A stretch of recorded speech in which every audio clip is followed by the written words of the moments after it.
नमस्कार, आप सभी का स्वागत है कार्यक्रम हमारा स्वास्थ्य में। मैं हूं प्रीति।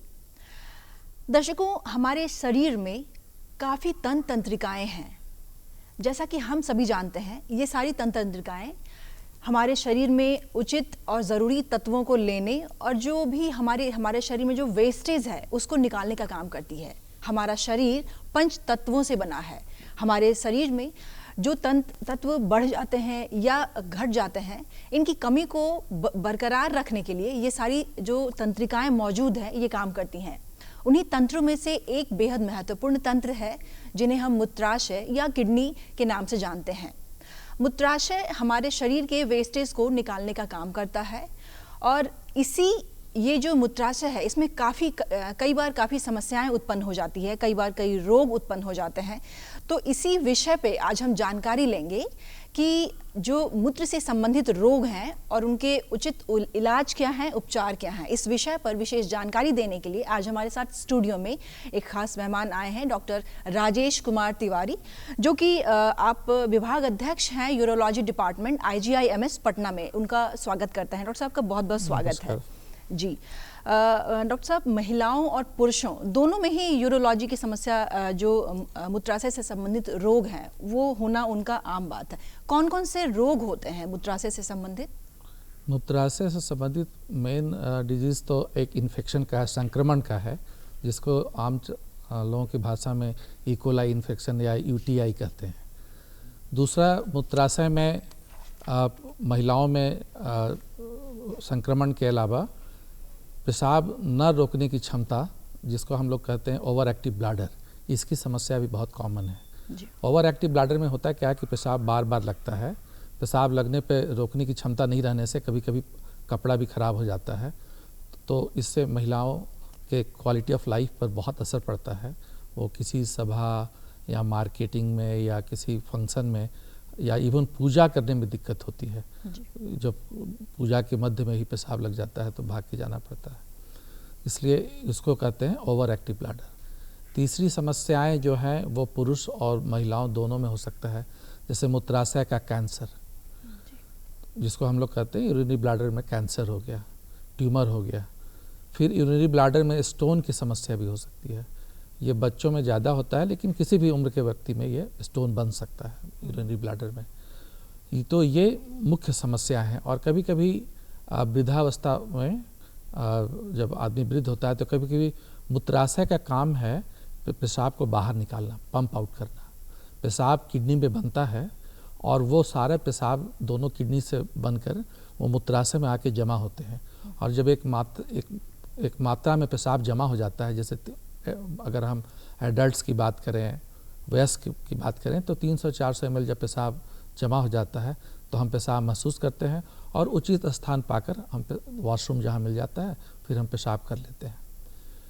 तो कभी कभी होता है कि ये मूत्राशय जो है ना, पंप कमज़ोर हो जाता है, फेल्यूर हो जाता है। उम्र में बहुत से कारण हैं, अधिक उम्र भी एक कारण है, तो उसमें भी पेशाब फिर धीरे धीरे होने लगता है। तो ये कुछ मुख्य बीमारियां हैं जो मूत्राशय से संबंधित है जी। ये आपने जो भी जिक्र किया है कैंसर का, मैं उस पर आना चाहूँगी कि कैंसर एक बहुत गंभीर समस्या है, बहुत गंभीर बीमारी है। इसका जैसे शुरुआती जो हमें लक्षण क्या है? जी बिल्कुल। पेशाब में अगर खून आए, ब्लड आए, तो आदमी को सावधान हो जाना चाहिए, क्योंकि कैंसर का मुख्य लक्षण है पेशाब में खून का आना। जी। और कई बार ऐसा होता है कि लोग इसको, ये शुरुआती दौर में तो 1-2 दिन के लिए आता है, फिर अपने आप या कुछ दवाई खाने से बंद हो जाता है। लेकिन बीमारी जो कैंसर की है वो अंदर अंदर बढ़ती रहती है और फिर जब वो बहुत विकराल रूप ले लेता है या मूत्राशय के बाहर फैल जाता है, इतना बड़ा हो जाता है, तब लोग इलाज कराने आते हैं। मूत्राशय के, और बल्कि आप कहिए कि जो हम यूरोलॉजिकल डिजीज़ हैं, जो मेन ऑर्गन्स हैं, kidney, bladder, prostate, testis, penis, तो जितने भी यूरोलॉजिकल ऑर्गन से रिलेटेड कैंसर हैं उसका मुख्य कारण है तंबाकू। तंबाकू किसी भी फॉर्म में अगर लिया जाए, खैनी के रूप में, सिगरेट के रूप में स्मोकिंग किया जाए, या आजकल बहुत सा ये मिक्सचर्स और पाउच आने लगे हैं जो कम उम्र के लड़के भी उसको पान की दुकानों से खरीद के खाने लगते हैं। जी। तो ये तंबाकू किसी भी फॉर्म में अगर आप बॉडी में ले रहे हैं तो ये यूरोलॉजिकल कैंसर का मुख्य कारण है। जी। इसलिए आपके माध्यम से, दूरदर्शन के माध्यम से हम सामान्य नागरिकों को सचेत करना चाहेंगे कि अगर वो या उनके घर में या उनके दोस्त कोई भी तंबाकू का सेवन कर रहे हो तो सावधान हो जाएं और तत्काल उसको बंद करें। और अगर किसी को भी पेशाब में खून आए तो उसको केवल दवा खा के और ठीक हो गया ऐसा नहीं समझना चाहिए, या कुछ अल्टरनेटिव मेडिसिन में लोग चले जाते हैं, आयुर्वेद में, होम्योपैथी में, और बोलते हैं ठीक हो गया। ठीक नहीं होता है। पहले आप जांच करा के, क्योंकि कैंसर एक ख़राब कारण है, जानलेवा कारण है पेशाब में खून आने का, तो पूरी जांच करा के किसी यूरोलॉजिस्ट या सर्जन या डॉक्टर से मिलके अल्ट्रासाउंड करा के, कुछ ब्लड टेस्ट, यूरिन टेस्ट करा के ये निश्चित कर लेना चाहिए कि उनको कैंसर तो नहीं है। इसलिए उस पर और कैंसर अगर अर्ली स्टेज में पकड़ा जाता है तो पूरा क्यूरेटिव है, और अगर लेट स्टेज में डायग्नोसिस होता है तो वो खर्चीला भी है, कष्टदायक भी है और ठीक भी नहीं होता है, वो जानलेवा साबित हो जाता है। जी बिल्कुल। डॉक्टर साहब ने अभी बहुत अच्छी चीज़ कही है कि तंबाकू, वैसे तंबाकू हो या अल्कोहल, अल्कोहल भी एक बहुत बड़ी, बिल्कुल अल्कोहल भी नहीं लेना चाहिए। जो लोग अल्कोहल लेके रात में सोते हैं, अल्कोहल भी कैंसर का एक कारण है, और ख़ासकर ये ओवर एक्टिव ब्लैडर, और अल्कोहल तो और दूसरे अंगों को भी ख़राब करता है बॉडी के, और सारे अंग एक दूसरे से जुटे हुए हैं, सारा वर्किंग। अगर कार का एक पार्ट ख़राब हो जाए और अगर टाइमली उसको रिप्लेस आप या रिपेयर न कराएं तो फिर दूसरे पार्ट्स को भी ख़राब कर देता है। तो ऐसा नहीं है कि अल्कोहल किडनी का बीमारी नहीं है इसलिए अल्कोहल हमको लेना चाहिए। अल्कोहल हार्ट को डैमेज करता है, अल्कोहल अल्सर करता है, अल्कोहल पेट का कैंसर करता है। तो अल्कोहल से दिमाग की तंत्रिकाएं जल्दी वृद्ध हो जाती हैं, सोचने की शक्ति कम हो जाती है। तो अल्कोहल किडनी को भी किसी न किसी फॉर्म में डैमेज करता है। और अल्कोहल जो ज़्यादा लेते हैं उनको ओवर एक्टिव ब्लैडर, या रात में सोते हैं तो उनको बार बार पेशाब करने के लिए उठना पड़ता है। तो अल्कोहल कोई अच्छी चीज़ नहीं है, उसको तो नहीं लेना चाहिए। जी बिल्कुल। तो अल्कोहल हो या तंबाकू हो, इसका सेवन नहीं करिए, ये डॉक्टर साहब ने अभी आपको भी सलाह दिया है, और हम दूरदर्शन की तरफ से भी आपको ये बताना चाहेंगे। और जैसा कि आप सभी जानते हैं, जैसा मैंने शुरुआती में ही कहा कि हमारा शरीर जो है वो पंच तत्वों से बना है। इनमें किसी भी तरीके की, जो किसी भी तत्व की अधिकता या कमी हमारे शरीर में रोग उत्पन्न कर सकती है।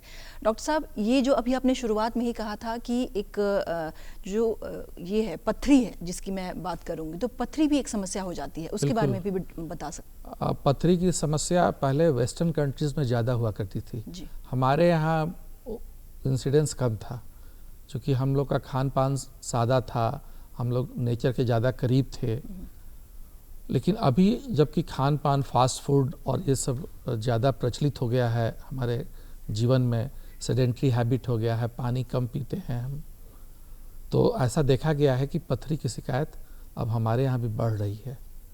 और ये पथरी बनता तो है किडनी में जी। फिर वो किडनी में भी उसके आकार में वृद्धि होती है। जब आकार में वृद्धि होती है तो पेट में दर्द होता है। अगर किडनी को डैमेज कर सकता है, वो अगर इन्फेक्शन कर दे तो किडनी डैमेज हो सकता है। पेशाब में खून भी आता है पथरी की शिकायत होने पर। फिर ये कभी कभी छोटे पथरी भी जो है वो किडनी से उतर कर नीचे नली के रास्ते मूत्राशय तक चले आते हैं। फिर वहाँ भी ये डैमेज कर सकता है, पेन कर सकता है, दर्द कर सकता है, पेट में दर्द होता है, पेशाब बार बार होता है, पेशाब करने में तकलीफ़ होती है। इसलिए ये स्टोन जो है, अगर पेट में किसी को दर्द, और स्टोन के कारण जो दर्द होता है वो बड़ा असहनीय दर्द होता है, बहुत तेज़ दर्द होता है, उसके साथ उल्टी भी आती है। कभी कभी आदमी एकदम बिस्तर पर छटपटाता रहता है, किसी भी पोजीशन में उसको आराम नहीं मिलता है, और बुखार भी आ सकता है, पेशाब लाल हो सकता है। तो अगर किसी भी व्यक्ति को ऐसी शिकायत हो तो उसको डॉक्टर से मिलके एक्सरे करा के या अल्ट्रासाउंड करा के देख लेना चाहिए कि कहीं पथरी की शिकायत तो नहीं हो रही है, क्योंकि असहनीय दर्द किसी मामूली कारण से नहीं हो सकता है। ज़रूर कोई सर्जिकल कारण से ही ज़्यादातर असहनीय दर्द होता है, और ख़ासकर उल्टी हो, मिचली आए, पेशाब लाल हो तो ज़रूर जांच कराना चाहिए पथरी का। क्योंकि अगर पथरी अब छोटे आकार का जब पता चल जाए तो उसका इलाज दवाइयों के माध्यम से भी किया जा सकता है और निकाला जा सकता है। और अगर वो बड़ा हो जाता है तो फिर तो सर्जरी करनी पड़ती है। हाँ, ये बात अब अलग है कि टेक्नोलॉजिकल एडवांसमेंट के कारण अब ओपन सर्जरी नहीं होता है, चीरा लगा के पत्थर को निकालने की ज़रूरत नहीं है। अब मिनिमली इन्वेजिव सर्जरी, छोटे छेद या तरंगों के माध्यम से पथरी को तोड़ा जा सकता है और वो पथरी फिर छोटे छोटे टुकड़ों में टूटकर पेशाब के माध्यम से बाहर निकल जाता है। लेकिन अच्छा तो यही होगा कि पथरी बने ही नहीं। तो आप अगर परिवार में किसी को पथरी की शिकायत है तो आदमी को सावधान हो जाना चाहिए। अगर ये लक्षण जैसा मैंने बताया, अगर ये लक्षण हो रहे हैं तो तुरंत जांच कराना चाहिए, नहीं तो कभी कभी किडनी भी डैमेज हो सकता है और किडनी बहुत मूल्यवान ऑर्गन है। अगर किडनी किसी का डैमेज हो जाए तो फिर वो उसके लाइफ पर ये इसका असर पड़ता है, सर्वाइवल पे। इसलिए किडनी में स्टोन ना बने उसके लिए हम लोग को सादा खाना खाना चाहिए, सब्जी और फल का सेवन पर्याप्त मात्रा में करना चाहिए, पानी कम से कम 2 से 3 लीटर पीना चाहिए प्रतिदिन। ये अगर आप करेंगे तो ऐसा लगता है कि पथरी की शिकायत से आप बच जाएंगे। जी बिल्कुल। डॉक्टर साहब, ये जो भी मूत्राशय से संबंधित रोग हैं उनकी शुरुआती जांच की क्या प्रक्रिया है?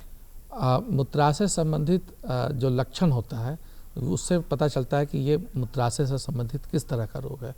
अगर यूजुअल लक्षण जो होते हैं मूत्राशय के रोग के, जैसे पेशाब का बार बार आना, रात में कई बार उठना, एक बार में पूरे पेशाब का नहीं निकलना, पेशाब धीरे धीरे होना या पेशाब रुक रुक कर होना, या पेशाब लगे तो रोक नहीं पाना, वो कपड़े में ही हो जाना, बिस्तर रास्ते पे खराब हो जाना, तो ये सारे लक्षण हैं। पेशाब में खून आना, पेशाब में जलन होना, ये सारे लक्षण मूत्राशय के रोग के हैं। और जब कोई मरीज इन लक्षणों को लेकर हमारे पास आता है तो पहले हम उसकी शरीर की जांच करते हैं, क्योंकि हर उम्र में और अलग सेक्स में, पुरुषों और स्त्रियों में अलग अलग कारण होते हैं। तो मान लिया कोई वृद्ध पुरुष आया और उसको जो लक्षण मैंने गिनाए वो लक्षण हैं, तो उसमें सबसे इम्पॉर्टेंट कारण आजकल है प्रोस्टेट का। तो जब उम्र बढ़ती है पुरुषों की, 50 की उम्र के ऊपर जाते हैं, तो एक ग्रंथि होती है जो मूत्राशय के मुंह पर अवस्थित होता है, जिसको हम लोग प्रोस्टेट ग्रंथि कहते हैं, पुरुष ग्रंथि। और जैसे जैसे उम्र बढ़ती है तो इसका साइज़ 20 ml साइज़ का होता है ये, लेकिन जैसे जैसे उम्र बढ़ती है इसके आकार और आकृति में कुछ चेंजेज होता है, इसके साइज़ में वृद्धि होती है, इसकी आकृति में परिवर्तन होता है। और जो पेशाब मूत्राशय से जो नली बाहर की ओर निकलती है, जिससे पेशाब का बाहर उत्सर्जन होता है, वो प्रोस्टेट ग्रंथि के मध्य से गुजरती है, एक टनल बनाकर गुजरती है। तो अगर प्रोस्टेट ग्रंथि की आकृति में वृद्धि होता है तो वो नली में संकुचन आ जाता है, सिकुड़न आ जाता है, तो पेशाब धीरे धीरे होता है, पेशाब एक बार में बाहर नहीं निकलता है, बार बार जाना पड़ता है। तो ये प्रोस्टेट की ग्रंथि की बीमारी भी जो है वो 2 तरह की होती है, एक कैंसरस वैरायटी होता है, एक नॉन कैंसरस वैरायटी का ग्रोथ होता है। वृद्धि तो दोनों में होती है साइज़ की, लेकिन एक कैंसरस है और एक नॉन कैंसरस है। तो जांच के द्वारा पहले ये पता करना आवश्यक है हमें कि ये प्रोस्टेट की बीमारी जो है वो कैंसरस वैरायटी की है कि नॉन कैंसरस वैरायटी की है। तो पहले हम लोग पुरुषों में गुदा मार्ग से अंगुली डाल के प्रोस्टेट को फील करते हैं। अगर प्रोस्टेट में कोई गांठ समझ में आए या प्रोस्टेट बहुत कड़ा महसूस हो या प्रोस्टेट की आकृति बहुत ही एसिमेट्रिकल ग्रोथ हुआ हो, तो हम लोग सस्पेक्ट करते हैं कि हो सकता है कि इस पुरुष को कैंसर प्रोस्टेट की भी शिकायत है, ये नॉन कैंसरस वैरायटी का प्रोस्टेट नहीं है। और फिर उसके बाद एक ब्लड टेस्ट होता है जिसको कहते हैं PSA test, prostate specific antigen test. तो सीरम ब्लड टेस्ट से भी पता चलता है, अगर ब्लड में इसकी मात्रा 4 से ऊपर है तो कैंसर की संभावना ज़्यादा रहती है। लेकिन कैंसर को हम लोग फिर जब ये सब मिल जाता है तो फिर बायोप्सी करते हैं, क्योंकि कैंसर का इलाज बिना बायोप्सी के, टिश्यू डायग्नोसिस के बिना नहीं होता है। छोटा सा मांस का टुकड़ा निकाल के वहाँ से माइक्रोस्कोप के अंदर देखा जाता है कि इसमें कैंसर सेल में कैंसरस चेंजेस तो नहीं आ गए हैं। तो फिर अगर कैंसरस चेंजेस है तो कैंसर प्रोस्टेट की इलाज होगा। अगर ये नॉन कैंसरस निकला तो बेनाइन, अगर इलाजमेंट उसको हम लोग बोलते हैं बेनाइन इलाजमेंट ऑफ प्रोस्टेट, तो उसका इलाज करेंगे। बेनाइन इलाजमेंट ऑफ प्रोस्टेट भी बहुत ही कॉमन है, 60 वर्ष की उम्र में करीब 60% लोगों को इसकी समस्या होती है। और अगर जो पुरुष अर्ली स्टेज में आ जाते हैं यूरोलॉजिस्ट के पास, तो बेनाइन प्रोस्टेटिक इलाजमेंट का इलाज दवा के माध्यम से भी किया जा सकता है। और अगर लेट करके आते हैं या साइज़ बहुत बढ़ जाता है, तकलीफ बहुत ज़्यादा बढ़ जाती है, तो फिर सर्जरी करना पड़ता है। उसमें भी सर्जरी आजकल ओपन मेथड से नहीं होता है, वो सब इंडोस्कोपिक मेथड से होता है। उससे कष्ट कम होता है, रक्त का स्राव कम होता है, हॉस्पिटल में कम दिन रहना पड़ता है, दर्द कम होता है और काम पे आप जल्दी वापस लौट जाते हैं। डॉक्टर साहब, जब जांच की बात हो रही है तो एक यूरोडायनामिक परीक्षण भी है, ये क्या है और इसके बारे में बताएं। बिल्कुल, जैसा कि मैंने पहले ही बताया कि मूत्राशय का काम है पेशाब को जमा करना, और जब एक निश्चित मात्रा हो जाए और एक सही समय स्थान मिल जाए तो आदमी जाके वॉलंटरली पेशाब कर लेता है और पेशाब धार एक अच्छे धार से एक निश्चित समय के अंदर निकल जाता है। तो इसको हम लोग नॉर्मल वाइडिंग कहते हैं, ये नॉर्मल फंक्शन है। तो मूत्राशय का काम है स्टोर करना और फिर उसको वापस बाहर, पेशाब को बाहर निकालना समय समय पे। यूजुअली दिन भर में हर आदमी 7 से 8 बार पेशाब करता है। लेकिन कभी कभी मूत्राशय में, जैसा मैंने बताया कि ये पंप का काम है, तो कभी कभी ये फेल कर जाता है, पंप फेलियर हो जाता है, तो पेशाब धीरे धीरे आता है। तो कभी कभी पेशाब के रास्ते में, जैसे मैं बताया कि प्रोस्टेट ग्रंथि के कारण रुकावट हो गई, तब भी पेशाब धीरे धीरे आएगा। तो ये हम कैसे पता करेंगे कि ये पंप फेलियर के कारण पेशाब की गति में अवरोध है कि कोई अवरोध आ गया है रास्ते में, उसके चलते हो गया? तो हम मोटा मोटी ये समझा सकते हैं कि यूरोडायनेमिक टेस्ट मूत्राशय के डिफरेंट फंक्शंस को एसेस करने का, परीक्षण करने का एक टेस्ट है। जैसे हार्ट को जांचने के लिए हम ईसीजी करते हैं, वैसे ही मूत्राशय को जांचने के लिए हम लोग यूरोडायनेमिक टेस्ट करते हैं कि इसमें कहाँ प्रॉब्लम आया है, किस तरह का प्रॉब्लम है। जैसे मैंने पहले बताया ओवर एक्टिव ब्लैडर, जैसे पेशाब लगे तो रोक नहीं पाना, तो कभी कभी हम लोग इसका डायग्नोसिस के लिए भी यूरोडायनेमिक टेस्ट का यूज़ करते हैं। कभी कभी कुछ महिलाओं में आप पाती हैं कि उनके शिकायत रहती है कि मैं खांसती हूँ या हंसती हूँ या कोई भारी काम करती हूँ या सीढ़ी चढ़ती हूँ तो पेशाब अपने आप निकल आता है। तो उसके भी डायग्नोसिस में कभी कभी हम लोग यूरोडायनेमिक टेस्ट का यूज़ करते हैं। तो यूरोडायनेमिक टेस्ट एक बहुत अच्छा टेस्ट है जो यूरोलॉजिस्ट लोग करते हैं, उनके केयर में होता है। और ये मूत्राशय के डिफरेंट फंक्शन, पेशाब जमा करने के फंक्शन और पेशाब निकालने के फंक्शन में कहाँ प्रॉब्लम है और किस कारण से प्रॉब्लम है, इसको पता करने का एक बहुत अच्छा टेस्ट है। जी, पेरोनी भी एक मूत्र से संबंधित ही बीमारी है, ये क्या है, इसके बारे में बताइए। पेरोनीज डिजीज ये पुरुषों में होता है जी। तो पुरुषों में एक ऑर्गन है जो पेशाब करने के लिए और रिप्रोडक्शन दोनों में हेल्प करता है, उसका नाम है, जो बाहर होता है एक्सटर्नल जेनिटेलिया, उसको हम लोग पेनिस बोलते हैं।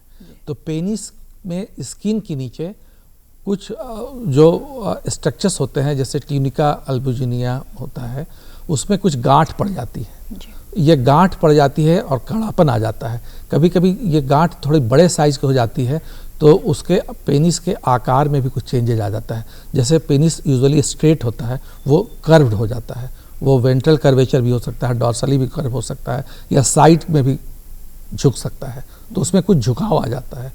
तो पेरोनीज डिजीज कोई कैंसरस डिजीज नहीं है, लेकिन इससे आदमी को, पुरुषों को एक तो शंका हो जाती है कि गांठ कैसा है, उस पर कोई दर्द वर्द यूजुअली नहीं होता है। दर्द बहुत कम लोगों को, 10% या 20% मरीजों को ही होता है, लेकिन गांठ कैसा है उससे उनको एक शंका हो जाती है कि कैंसर तो नहीं हो रहा है हमको। और दूसरा कि वो जो पेनिस कर्व हो जाता है या कभी कभी पेनिस में सुस्ती आ जाती है, वो पूरा तनाव में कमी आ जाती है पेरोनीज में, तो यही डिजीज़ है पेरोनीज का। तो शुरू में हम लोग कंजर्वेटिव ट्रीटमेंट करते हैं, दवाओं के माध्यम से गांठ को गलाने या कर्वेचर को ठीक करने की कोशिश करते हैं। लेकिन अगर ये दवाओं से या कुछ इंजेक्शन्स आते हैं जो गांठ में लगाई जाती है, कोलेजनेज इंजेक्शन है वो लगाई जाती है, अगर उन सब से वो गांठ ना गले तो फिर तो सर्जरी करके उस गांठ को निकाला जाता है और पेनिस को सीधा किया जाता है। जी डॉक्टर साहब, अभी बात क्योंकि पुरुषों की बीमारी की आपने की है, तो उसमें कई बार क्या होता है, पुरुषों में काफ़ी मूत्र से संबंधित काफ़ी समस्याएं हो, कई बार काफ़ी बीमारियां होती हैं। कौन कौन सी बीमारियां हैं खास करके पुरुषों में? पुरुषों में अलग अलग उम्र में अलग अलग समस्याएं होती हैं। जैसे यंग एज में सबसे कॉमन समस्या तो है ये स्ट्रिक्चर का, एक यूरेथ्रल स्ट्रिक्चर कहते हैं। अगर पेशाब की नली में कभी चोट लग जाए या कभी कुछ इन्फेक्शन हो जाता है तो, या कुछ एक आध बीमारी है जो जिसके बारे में हम नहीं भी जानते हैं, लेकिन उनके कारण भी वो नली सूख जाती है। तो यूरेथ्रा जो नली है उसी से मूत्राशय से पेशाब बाहर निकलता है। तो अगर वो नली में सिकुड़न आ जाए, सूख जाए, तो पेशाब फिर धीरे धीरे होगा, पेशाब पूरा एक बार में नहीं निकलेगा। कभी कभी पेशाब रुक भी जाता है, एकदम से रिटेंशन में चले जाते हैं लोग। तो ये एक कारण है। फिर पुरुषों में जैसा बताया स्टोन, ट्यूमर, वो सारे उम्र के पुरुषों में हो सकता है। स्टोन की शिकायत, ट्यूमर की शिकायत, कैंसर की शिकायत। कभी कभी पुरुषों में जो है इन्फेक्शंस भी बहुत कॉमन है, यूटीआई।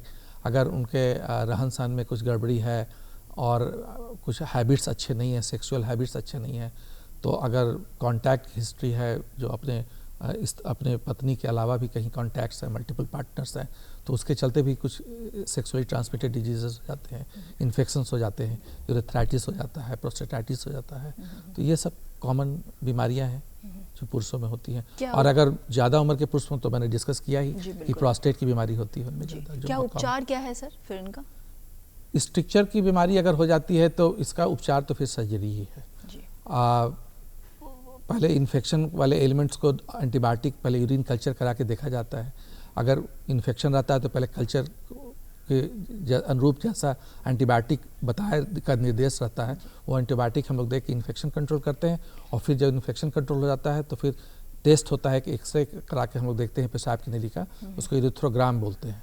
और जहाँ पर सिकुड़न मालूम होता है तो अगर बहुत छोटा सिकुड़न है, बहुत मामूली सिकुड़न है, तो वो मशीन से भी सफाई की जा सकती है। उसको ऑप्टिकल इंटरनल यूरेथ्रोटमी कहते हैं, इस प्रोसीडियर को वायु कहते हैं शॉर्ट में। और अगर लंबे आकार का सिकुड़न है, लंबाई का सिकुड़न है, ज़्यादा लंबा है सिकुड़न, तब तो फिर यूरेथ्रोप्लास्टी, ओपन सर्जरी करना पड़ता है उसमें। संक्रमण एक बहुत बड़ा कारण होता है। कभी कभी हमें जो नॉर्मल बाथरूम में नॉर्मल जब हम मूत्राशय के लिए जा रहे हैं तो वहाँ उसमें जलन हो रही है, ये कई बार बहुत बीमारियाँ, खराब बीमारी नहीं भी उसमें होती है, कोई बीमारी नहीं भी होती है, उसके बावजूद ये जलन की समस्या या संक्रमण की वजह से भी होता है। बिल्कुल, क्यों होता है? जलन की समस्या एक कॉमन कारण भी कुछ है इसके, जैसे अगर कोई आदमी पानी कम पी रहा है और बाहर धूप में काम करता है या बहुत ऐसे जगह पे काम करता है जहाँ बहुत गर्मी है, फर्नेस है, फैक्ट्री में काम करता है और पानी पूरा नहीं पी रहा है, तो एक्चुअली पेशाब का जो पीएच है ना वो एसिडिक है, अम्लीय होता है इसका स्वभाव। तो अम्लीय होने के कारण ये जब यूरेथ्रा से गुजरता है तो उसमें जलन प्रोड्यूस करता है। अगर ज़्यादा अम्लीय हो जाएगा तो ज़्यादा जलन प्रोड्यूस करेगा। अगर एसिड को स्किन पे भी डालें तो वो जलन प्रोड्यूस करेगा। तो एक कारण तो है कि अगर आप पानी कम पी रहे हैं और पसीना ज़्यादा निकल रहा है, क्योंकि जो भी पानी हम लोग पीते हैं उसके बाहर निकलने का दो ही मेन कारण है, एक पेशाब और एक पसीना। अगर पसीना ज़्यादा निकल जाए, पानी कम पिएंगे तो ज़्यादा अम्लीय यूरिन बनेगा और वो जलन करेगा। दूसरा, कॉन्स्टिपेशन में भी देखा गया है, जो लोग कॉन्स्टिपेटेड रहते हैं उनमें भी ये जलन की शिकायत हो सकती है। तीसरा कि अगर ज़्यादा खट्टा चीज़ का सेवन अगर आप कर रहे हैं तो भी जलन हो सकता है। तो ये सब कुछ मुख्य कारण हैं जलन के। जी बिल्कुल, अभी आपने खान पीन और पानी के ऊपर भी चर्चा किया है। तो पानी, हमारा शरीर जो 70% पानी से ही बना है, क्या भूमिका निभाता है पानी की का जो मूत्र से संबंधित रोग है उसमें किस तरह की भूमिका निभाती है? पानी कितना पीना चाहिए, पहले तो हमको ये मालूम होना चाहिए कि पानी मुझे कितना पीना चाहिए। कैसे मालूम चलेगा कि हम पानी कितना पिए? यूजुअली 2 से 2.5 लीटर, जो लोग खेत में काम नहीं करते, मजदूरी, सूरज की रोशनी के नीचे सीधे काम नहीं करते हैं, तो 2 से 2.5 लीटर पानी सफिशिएंट है। और अगर पेशाब का आपका कलर पानी की तरह है तो आप समझिए कि आप पानी सफिशिएंट पी रहे हैं। अगर पेशाब पीला रंग का हो रहा है तब आपको समझना चाहिए कि हम पानी कम पी रहे हैं। इसलिए पानी 2 से 2.5 लीटर, और पानी बहुत ज़्यादा भी नहीं पीना चाहिए। बहुत से लोगों को ये भ्रांति है कि 8 से 10 लीटर पानी पिएंगे तो मेरा ब्लड साफ हो जाएगा, ये ब्लड प्यूरीफायर का काम करेगा और मैं बहुत सी बीमारियों से मुक्त हो जाऊंगा। ऐसा नहीं है। पानी आप ज़्यादा पिएंगे तो पेशाब के थैले को ज़्यादा पेशाब करना बार बार करना पड़ेगा, तो वो जल्दी थक जाएगा, वो जल्दी वृद्धावस्था हो जाएगा, उसके मसल्स जल्दी वीक हो जाएंगे। इसलिए पानी ज़्यादा पीने की आवश्यकता नहीं है। बिल्कुल। तो डॉक्टर साहब ने अभी आपको बताया कि मूत्र से संबंधित कौन कौन से रोग हैं, उसके इलाज क्या हैं, पानी पर विशेष ध्यान देने के लिए कहा है कि पानी भी पीते रहिए। डॉक्टर साहब, समय अब क्योंकि हो चला है और हम चाहेंगे कि हमारे दर्शकों को कुछ खास संदेश या सुझाव जो आप देना चाहते हो तो कृपया करके दीजिए। मैंने जैसे पहले भी बताया कि अगर किसी को भी पेशाब में ब्लड आ रहा हो तो उसको नेगलेक्ट नहीं करना चाहिए।